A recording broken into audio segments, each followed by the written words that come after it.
In Silicon Valley, I would say I was very early on as a growth hacker, kind of one of the first. What was happening and what people have been doing with data was unknown.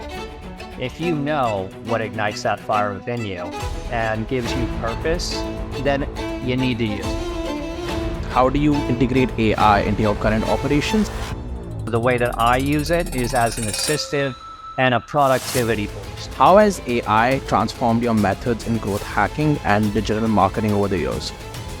In this space, but in kind of every space, I don't think that AI is something that will remove people from the workforce. It will actually.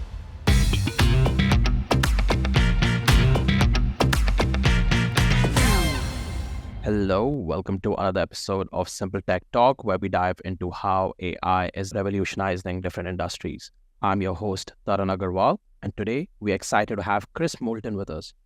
Chris is a visionary growth hacker, marketer, and the mastermind behind Moulton Digital LLC, where he's been pioneering innovative digital marketing strategies that have driven hundreds of millions in profit across sectors like alternative energy, finance, and luxury markets. Chris, welcome to the show. Thank you. Thanks for having me. I'm excited. I don't usually come out front like this, but I'm excited to chat and hopefully to shed some insight into not just what I do, but kind of the inner workings of the AI industry in San Francisco and kind of where things are headed and what the outlook looks like from within. Definitely. I appreciate you taking the time. Could you start by sharing a little more about your journey and the amazing work that you're currently doing? If we go back to really early on, so I'll just keep it somewhat abridged and kind of give you the cliff notes as to what led me here today. And then, if we need to dive deeper, we can do that. So, I've always had a love for computers and technology starting from when I was about 10. And so I remember back then I grew up on a vineyard. I had a lot of friends, but I would go home at the end of the day and be isolated. So at about the age of 10, I built a computer and learned programming, and it just kind of opened up a world to me, being a very late 80s baby or child. So at that time, that was the late 90s, later 90s. That I never knew existed and really kind of lit a fire within. So I knew from that point that the tech industry and working as an entrepreneur was something that I wanted to do and really kind of work from the angle of ultimately making change and understanding some of these really advanced concepts, but not getting lost in them and focusing more on the bigger picture. I think what I'm saying is I felt like in order to impact and enact change, that this fire within, like this was my purpose. So I knew from then that I really wanted to be in this space, and that's where I was meant to be. So fast forward, I learned 5-6 development languages in my teenage years and was always very computer centric. And then in college, I focused on more business. But when I got to San Francisco, I jumped right into entrepreneurship. Really didn't know what I wanted to do. I just knew I wanted to be an entrepreneur and do startups, and thought that was cool and had no idea what to do from that point. But what I did is I positioned myself in San Francisco, right downtown, with no money, and essentially just kind of fake it till you make it. Kind of from there, I was posting ads on Craigslist, kind of offering services, and was introduced to someone that really kind of opened up my world at the age of about, I think it was 22. And from there, I was able to kind of get intermingled or connected in a network of people, and still didn't really have a serious occupation, like a day-to-day, just entrepreneurial spirit.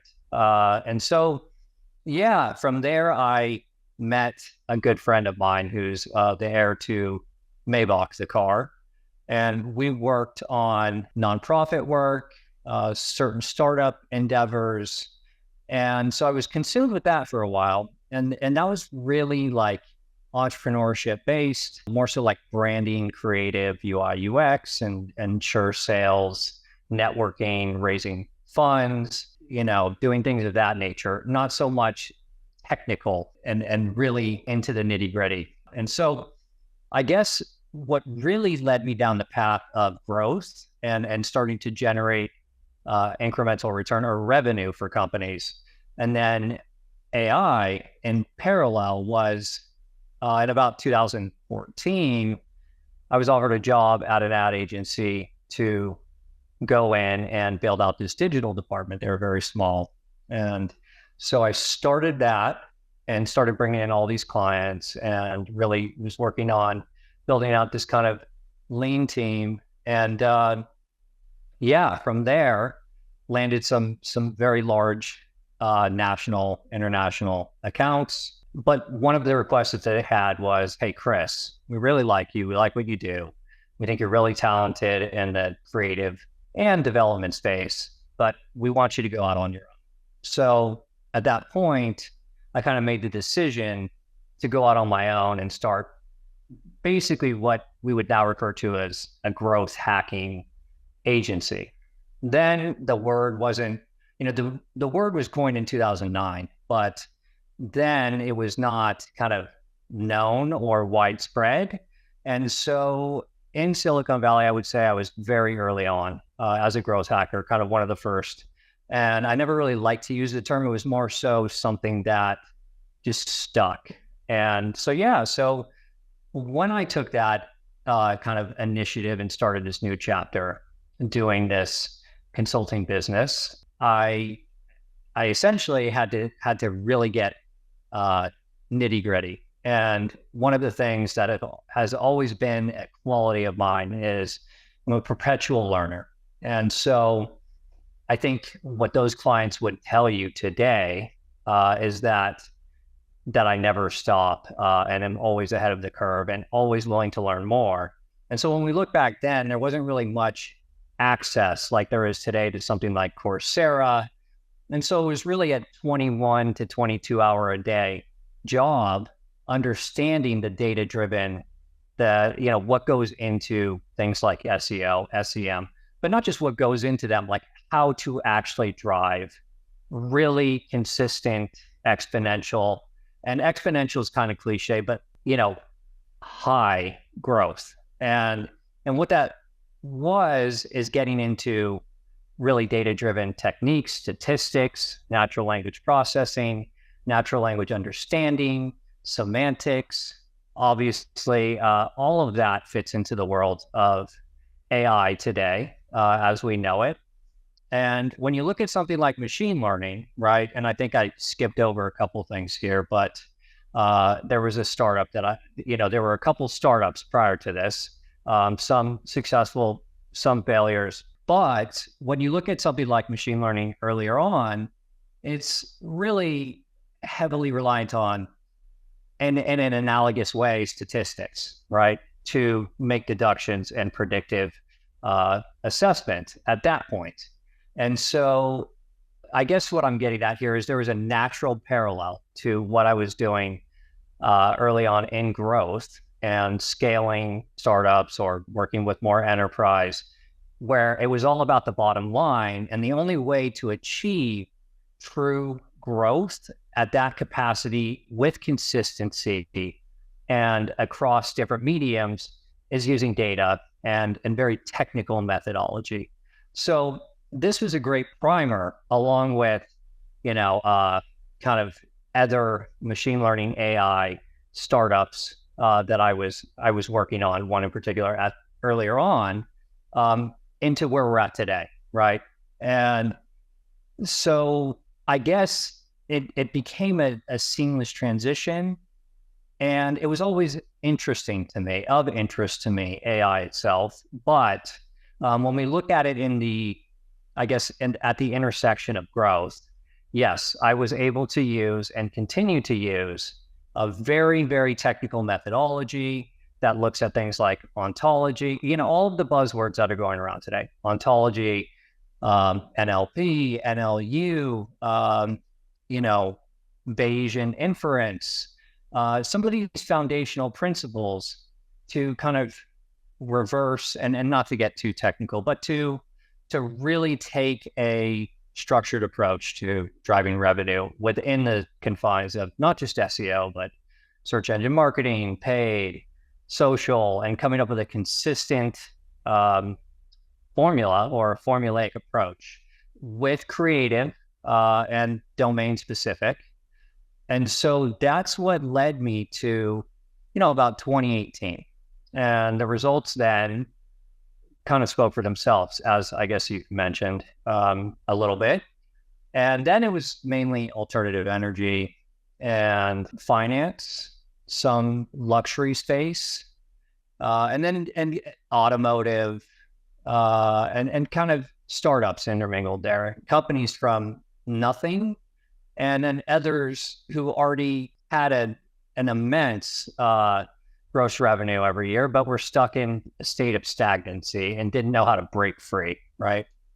So I think that leads to today, and was not a Cliff Notes, unfortunately, and I apologize, which leads to today with what I'm doing, which I'm happy to get into. But first, I'll throw it back to you in case you have any. Yeah. No, it's so cool to hear about your journey from tinkering with computers as a 10-year-old kid to leading cutting-edge projects in digital marketing right now. You've highlighted a path that kind of combines deep technological expertise with entrepreneurial spirit, and your work mostly emphasized growth hacking with a data-driven approach. Now, given your early involvement with machine learning, as you mentioned, you started a startup with your roommate, and now with generative AI coming into play, how has AI transformed your methods in growth hacking and digital marketing over the years? So this is where we basically get in a little into the specifics. How do you integrate AI into your current operations at Moulton? And can you give some specific examples? Absolutely. So I think I'll lead in by saying circa 2015, 16, when this business was first started and things were underway, something like a predictive analysis or setting up automation, or connecting offline and online touch points for arenas, right? For the NFL, NBA, and partnerships around those was really a fruitless endeavor, so cumbersome, and would take months up to a year, if not more than that, to really get in and start understanding using something like predictive analysis, right? And I guess what I'm emphasizing is the barrier to entry was immense, right? Not only did you have to spend years of your life essentially learning these things because there was no official avenue or channel to really go and understand what's happening behind the scenes. And a good kind of thought there is think about data and how, now everyone is a privacy advocate, and I always have been, but for myself. But on the other end of that, what was happening and what people have been doing, or I should say companies have been doing with data, was unknown, and the depths of which haven't been covered or even were not even discussed up until, somewhat recently, right? And when it was initially brought forward, it was more of a, well, that's just the way it is for a long time. That's the way business is done, and I'm willing to pay that price. And there's a little bit of that still because people want to, they don't want to sacrifice hyper-personalization for themselves and for what they're doing, whether it be TikTok or shopping, but no one wants to give up their privacy either. So there's something interesting there. But I think when we're looking at all of those things like automation and predictive analysis and just kind of the day-to-day, right? Like SEM campaigns and content marketing and geofencing, like all of these initiatives were costly, and the barrier to entry is so significant that it just kind of boxes most people out, right?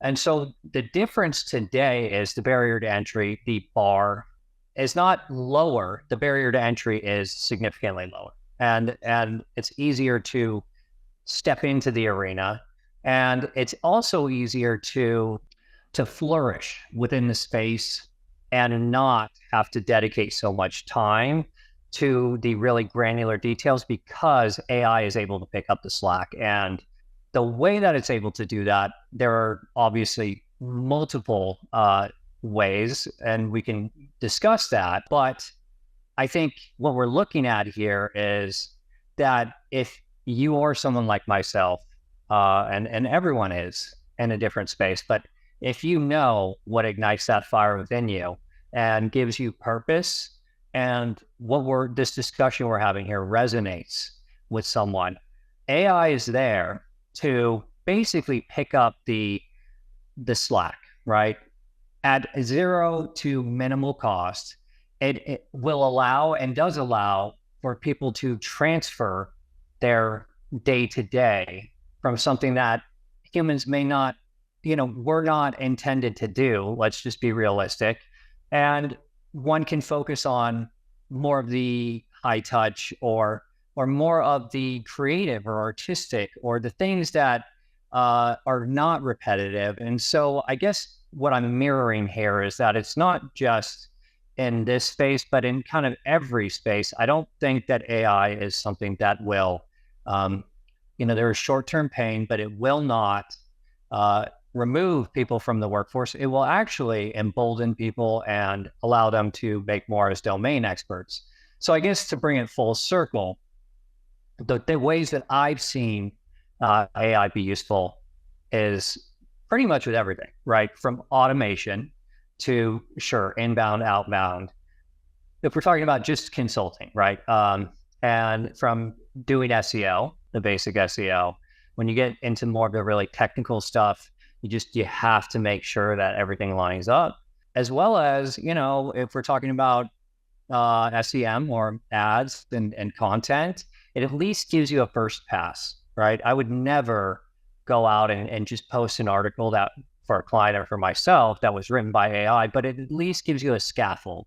So I think what it does is it takes these tasks for me and for many people in the short tail, I'll refer to it, right? Early on or early adopters with really prevalent use cases right now.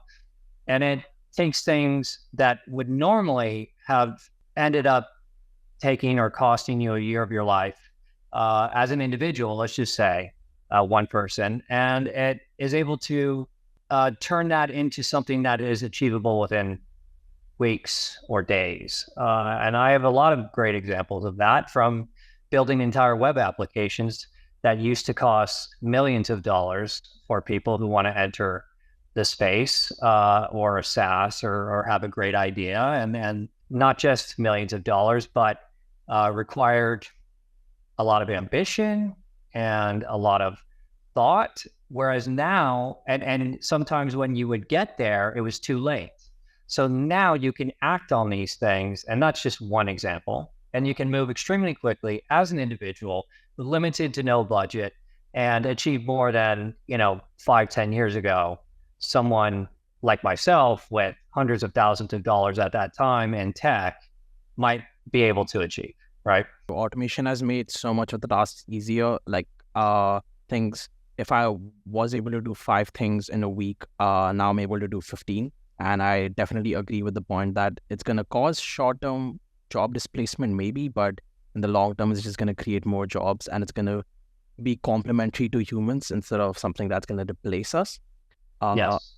And Chris, you also kind of detailed the evolution of AI and data analysis and marketing, highlighting the initial challenges of integrating predictive analysis and the complexities involved in kind of linking offline and online data, particularly in large venues.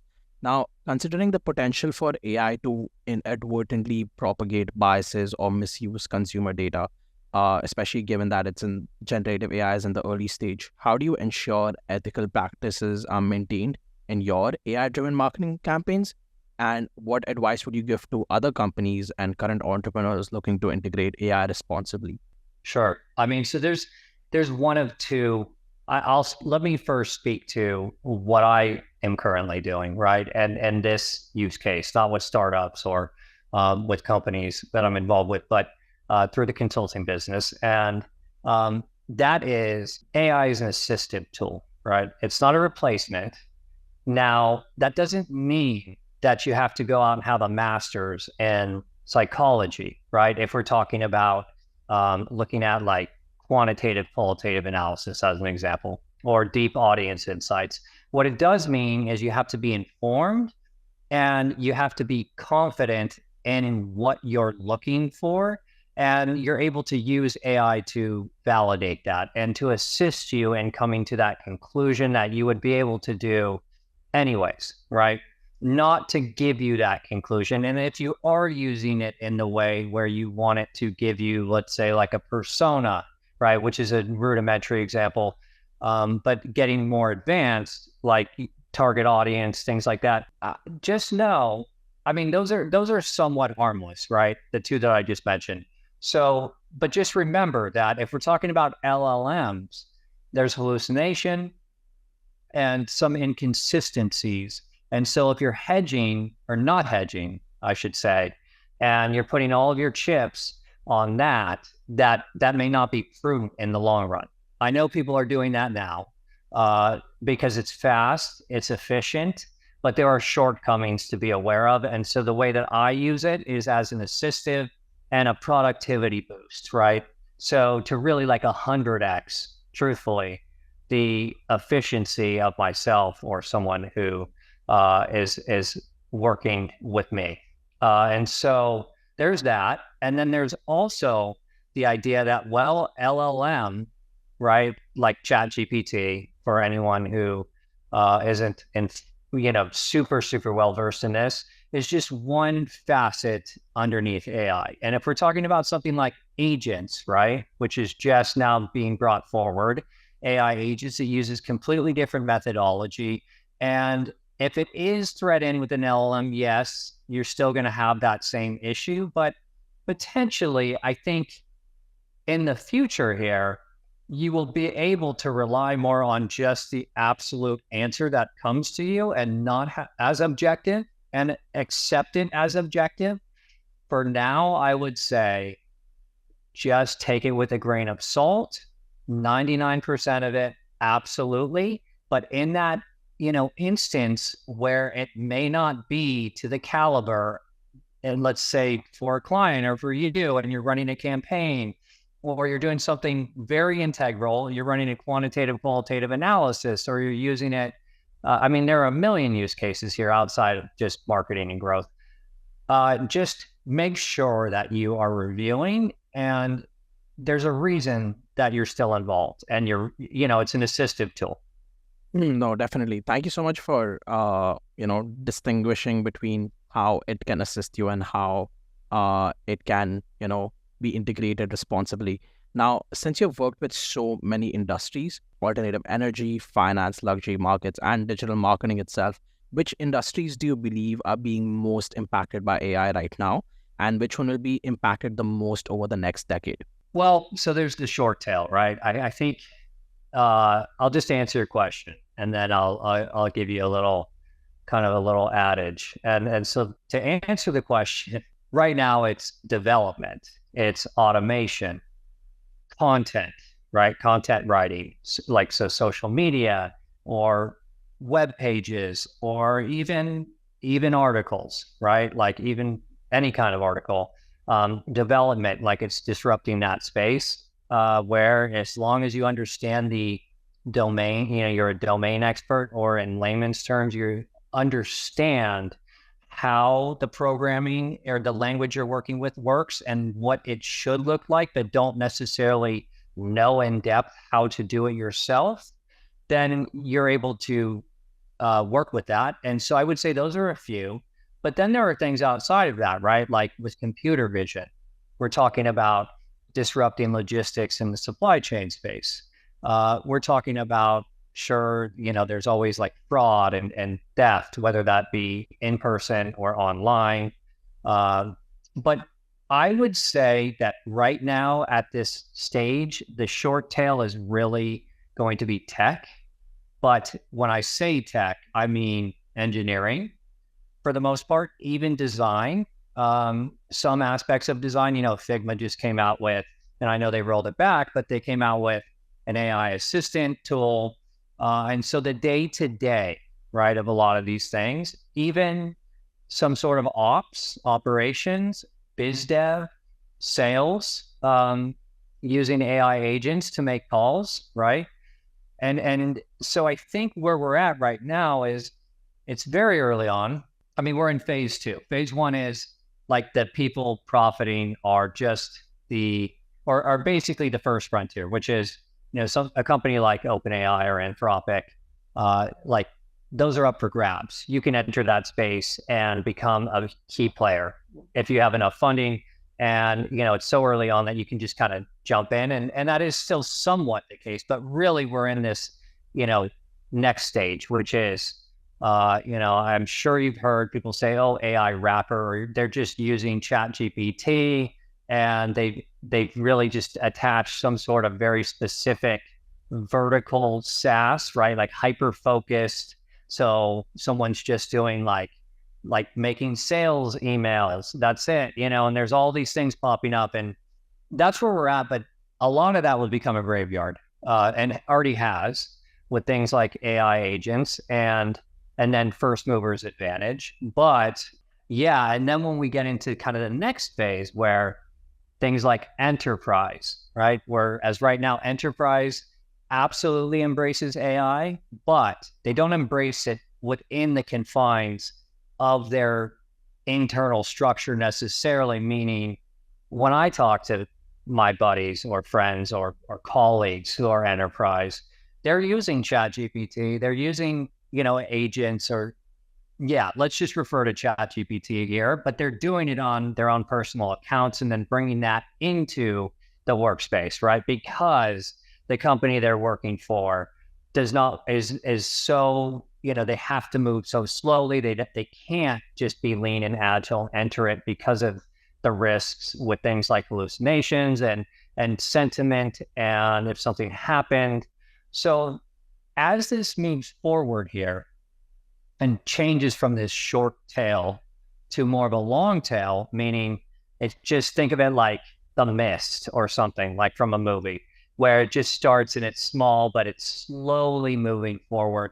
And as it just kind of creeps forward and starts seeping into these things, you're going to see it in everything, right? And when I say everything, excuse me, I mean, obviously things like automotive, right? But kind of everywhere, at the store, when in a car, at the airport, at the bank, right? Online, coal mining. I'm just saying, like, all of these things that seem untouchable right now, and that is just unfathomable how they could change. And so when you look at that, what this comes down to, in my eyes, and in the conversations I have within the industry, is that it's actually, there is some short-term pain, and it's inevitable, right? That it just kind of, think of The Mist again, that it just kind of gets everything. But what it does is, in the long run, it opens up the avenue for people to really transition away from these jobs that honestly no one is intended to do. And I say that in a way that I understand that we all have to get by. And I'm a very human centric person, and I empathize, and I understand. And so I think what I'm saying here is, it's not a replacement, but what it does do then is, someone who's making $12 an hour in abysmal conditions is able to all of a sudden make maybe $40 to $50 an hour as a domain expert, not needing a master's or any kind of like formal training, but just having that fire I talked about, and that drive and passion for something, and being able to capitalize on that, right? And we'll even see, and I'm sure you've heard people talk about this before, the dawn of the $1 billion one-person company, the $10 billion one-person company, and so forth. And so I think what has to happen here with the long tail is that, instead of instilling fear in people, for people to be there has to be a proactive campaign where people can go out, really some sort of proactive effort so that they understand that this is not the end. This is not the end. This is a new beginning, a new start where with all of the controls in place in our country and the way that we operate, there's going to be some guardrails and guidance. And absolutely, it is hopefully, and everyone believes within Silicon Valley, which is super jaded, but when you look at the numbers like the GDP projection for 2030, it's like 25 to 30% higher. So most people are getting fired from, large companies and are being displaced. They're able to go out potentially and start something as one person or two people. And, if you believe in real free market capitalism and, not to get political, I'm just saying theoretically, that's what we're talking about when you look at that GDP number, right? Is all these new things popping up that are lean, things stripping back and not having so much fat, which sounds great, but there's a human aspect to all of this that is kind of glossed over. And that's why I wanted to really convey that, yes, there is short-term pain and there will be, but that there's a gain. Absolutely, there's a gain. One way or another, there will be a gain. Chris, you outlined the impact of AI across several sectors, emphasizing its role in development, content creation, logistics, and more. The perspective on AI as primarily as an assistive tool in this phase two of adoption, advocating for cautious integration into business practices is particularly thought-provoking. Now, moving beyond these broad professional implications, I'm curious about the personal side. Do you integrate AI into your personal life? And if so, how has it enhanced your day-to-day activities? Sure. Yeah. So I practice what I preach on this one. Absolutely. I use ChatGPT. I use Claude.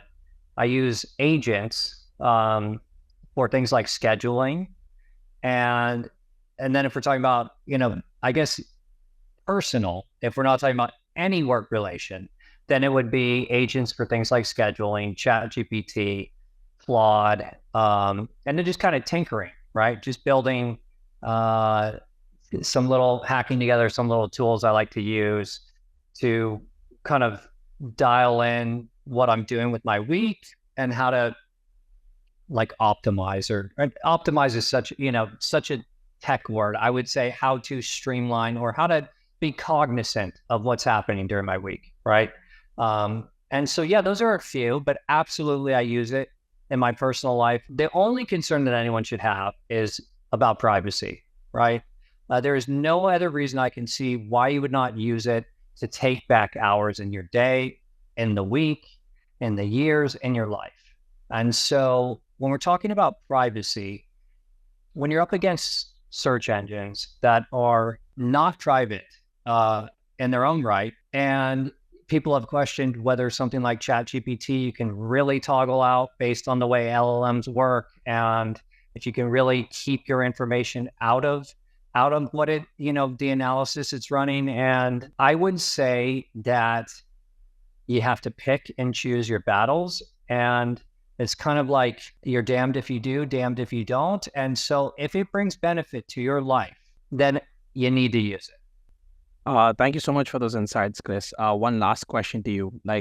Given how when internet came out, it was used as a buzzword and everyone was employing internet, and the surge in AI development and implementation just brings to mind this entire scenario.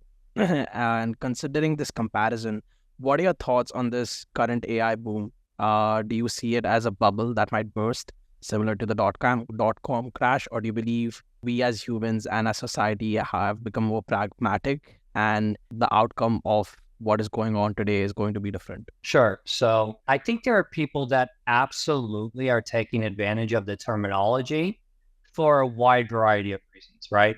And to clarify, the word AI itself has had different definitions throughout history. What used to be AI, in my eyes, is AGI, right?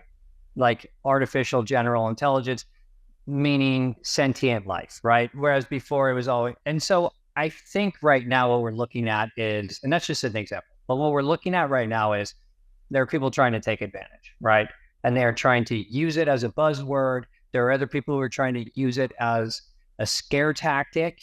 But let's talk about the buzzword. Absolutely, that side of things, there is a graveyard. There will continue to be a graveyard for kind of the get rich quick schemes. As far as AI itself, no, it is an evolution, right? And so LLM isn't the end all be all. It's just one step in a forward motion. And it's the step that we're on, right? And if you listen to the guys who invented the transformer, right, the underlying tech behind LLM, it's actually, in their eyes and within the industry, it's just a temporary fix, or not fix, solution, right? Because it's what we have for now. Is it truly cutting edge? Yes, but is it? And some would say no. And so really we move on to kind of the next thing. And so is it here to stay? Absolutely. It's not like I'm going to get hate for this. It's not like a blockchain, which I'm a believer in as well, because the blockchain doesn't necessarily have major successive steps, right? The blockchain was created. The blockchain absolutely goes through, it morphs and shifts, but it's not an encompassing technology field like AI, which is not just an LLM like a ChatGPT, but it's also AI agents, and it's also AGI, it's also machine learning, right? And it's also NLP. Like all of these things fit into it. And so I think, or I know in this instance, that absolutely it's here to stay. And instead of thinking of, I would challenge one to look within and to try to get past the sentiment or the way they feel about it based on what they've heard on TV or the radio or from friends, and the bias they may have, and to understand that this is just technology. And like I said, it's successive and it will continue moving forward. And it is something that that we should embrace. And it's just kind of, again, stepping stones to the next thing. So yes, AI will lead us forward, the general field, for quite some time, if not indefinitely. Thank you for those great insights, Chris, and thank you for an enlightening conversation today. Throughout our discussion, you've provided a deep dive into how AI is shaping various industries. We spoke about content creation, logistics, and tech, engineering. Your emphasis on AI, again, as a tool to enhance rather than replace human effort, offers a balanced view on the ethical integration of technology in our lives. You also highlighted the importance of approaching AI with a blend of optimism and caution, recognizing both kind of its potential and its pitfalls, which is important too. For our listeners, we appreciate you joining us for this engaging episode. A big, big thank you to you, Chris. Thank you so much for joining in and educating our audience. Absolutely. Anytime. Anything I can do to help. Thank you. And for our listeners, don't forget to tune in next time as we continue to unpack the impact of tech on our daily lives, our futures, and different industries. Until then, keep exploring and stay innovative.